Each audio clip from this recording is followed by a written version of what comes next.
Hey, who's your role model? Do you have a role model? Or have you had a role model in your life? Who is that? Think about that person right now. I'm sure somebody has popped into your head as either being your role model or having been your role model at one point. What made that person your role model? Were they the ideal role model? Are you glad that that's who you had as a role model? Here's another question. What does the word even mean? Role model. Well, let's look at that. The first one, role, R-O-L-E. Some role in this person is playing in the world, okay? Model. The ideal that you have as to how this should be done. They model whatever that role is. Now, so often we take the word role model and apply it to somebody that we idolize, all right, whether they are fulfilling some role or not. And so we look up to them as, that's my hero, all right? That's fine too. But when you consider the concept of a role model, let's consider it from the other side now. Who are you a role model for? Who is looking at you as the model of something, whatever it may be, that they should be doing, should be being? That's really what a role model does, is they show how to be, okay? But they also show how to act and how to do certain things. But what are you doing in whatever role that is that these people are looking up to you in that way? Chances are, kids are looking at you in that way.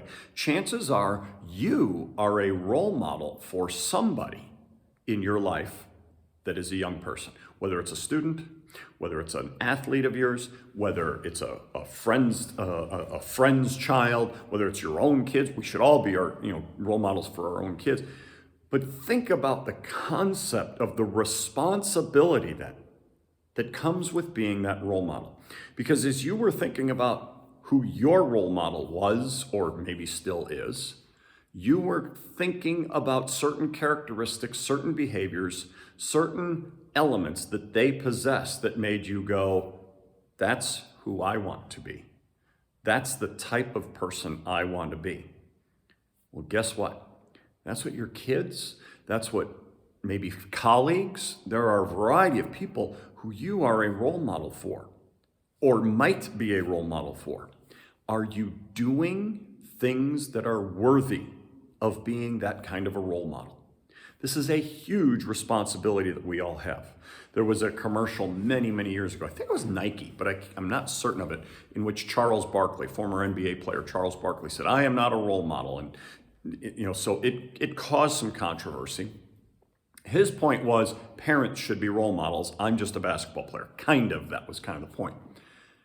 And my thought was, sorry, Charles, you don't get to make that decision. Kids are going to look up to you because you play a game and you play it very well. So how you handle yourself is also going to determine a lot for them on how they handle themselves, because you are modeling the behavior that role supposedly takes in their lives. Well, we do this all the time. And think about some of the role models that kids have right now and how some of us might be going, I don't know if that's who I want to be a role model for my kid. And I'm sure parents have thought this way for, I'll say decades, centuries probably. Kids are always going to look up to certain adults in their lives. It is up to us as the adults in kids' lives to make sure that we take care of that responsibility. And then those of us put into positions of authority like teaching and coaching, it's critical that we live up to that responsibility of the role that we are fulfilling and the ability to model what that looks like and how we should be handling ourselves. Don't neglect this extremely important element of what it means to be a teacher and a coach. Be the best role model that you can be so that your kids will go out and be the best versions of whatever role it is that they're looking up to you for. They can become the best they're capable of being at that too. Thanks so much for taking that responsibility seriously, because it is extremely, extremely important. We'll talk to you again next time.